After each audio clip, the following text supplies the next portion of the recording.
안녕하세요. 건강책 윤 박사입니다. 오늘 소개해드릴 책은 면역혁명입니다. 이 책은 지난 40년간 예방의학과 면역에 관한 이시영 원장이 모든 연구를 한데 모은 것이고 한국자연의학회 전문가들과 함께 진지한 담론도 실려 있습니다. 이 책의 저자 이시영 원장은 경북대 의대를 졸업하고 미국 예일대 정신과 박사과정을 밟았으며 동부주립병원 청소년과장, 강북 삼성병원 원장 등을 역임하였습니다.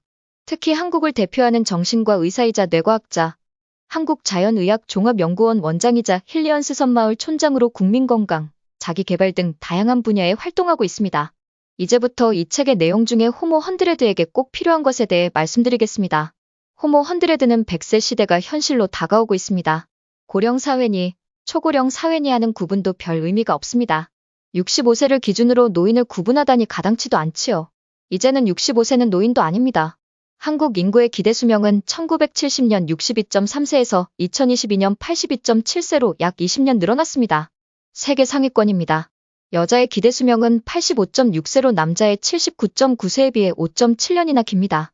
권위 있는 영국 의학 전문지 랜싯에 따르면 2035년 한국 출생 여성의 기대 수명은 90.8세, 남성은 84.7세로 이는 단연 세계 1위입니다. 문제는 건강 수명이 73세라는 사실입니다. 건강 수명이 늘어나지 않는다면 여성이 17년, 남성은 11년이 넘는 세월을 임종을 앞두고 아프면서 지내야 한다는 말입니다. 국민건강보험공단의 발표에 의하면 우리나라 전체 의료비의 40% 이상을 노인 의료비가 차지하고 있을 뿐만 아니라 그 비중이 해마다 증가하고 있다고 합니다. 그나마 다행인 것은 과거 치료 중심의 의료에서 예방 중심의 의료로 바뀌고 있다는 사실입니다. 과학 문명 덕분에 편해, 쾌적, 효율의 사회를 일구었지만 그 역기능이 만만치 않습니다. 특히 건강 면에서 보자면 과학 문명은 양날의 칼과 같습니다. 첫째로 환경이 오염되고 자연이 파괴되면서 공해가 심해졌습니다. 특히 자동차로 인한 공해는 이루 다 말할 수 없을 정도이며 자동차를 타면서부터 사람들은 한 블록도 걷지 않습니다. 다리가 약해지고 건강이 무너지고 있습니다. 둘째로 생활습관병이 늘어났습니다. 생활습관의 난조, 폭음, 폭식, 과로, 스트레스, 운동 부족, 수면 부족 등이 모두가 생활습관병을 만드는 직접적인 원인입니다. 환경오염과 잘못된 생활습관이 인간의 자연치유력을 약화해 당뇨, 고혈압, 암 등 무서운 생활습관병을 만들었습니다. 외국에서는 이미 과학 문명의 건강상 역기능을 경험하고 이를 교정하기 위한 여러 가지 운동을 펼치고 있습니다.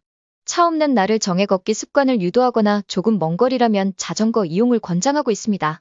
그뿐만 아니라 겨울에는 난방, 여름에는 냉방기구를 이용은 하대되도록 절제하는 운동도 하고 있습니다. 부모님이 몇 세쯤 돌아가시면 좋겠습니까? 한명문대 학생들에게 던진 질문입니다. 어떤 답이 돌아왔을까요? 당신은 어떻게 대답하시겠습니까? 놀라지 마십시오. 63세. 학생들의 대답의 평균을 내보니 63세라는 숫자가 나왔습니다. 그렇다면 이 답은 어디서 온 걸까요? 그 나이까지는 퇴직금이 남아있을 테니 부모에게 기댈 수 있으리라는 계산 때문일까요? 분명한 것은 63세를 훌쩍 넘긴 80세가 지나면 둘 중 한 명꼴로 치매 아니면 암에 걸린다는 사실입니다. 그리고 면역력이 약해지면서 그간 알아온 지병들이 이런저런 합병증을 일으키기 시작합니다. 당뇨병, 고혈압으로 죽지는 않습니다. 문제는 합병증이지요. 인생은 후반전이 중요합니다. 후반전이 화려하고 멋있어야 합니다. 누구에게도 의지하지 말아야 합니다. 자기 관리는 자기 책임입니다. 자신의 연금과 자식에 대한 효를 너무 기대하지 말아야 합니다. 멋진 노년을 위해 일단 개인 자산 특히 건강 자산을 차곡차곡 쌓아야 합니다. 이것으로 호모 100꼭 필요한 것에 대해 말씀드렸습니다.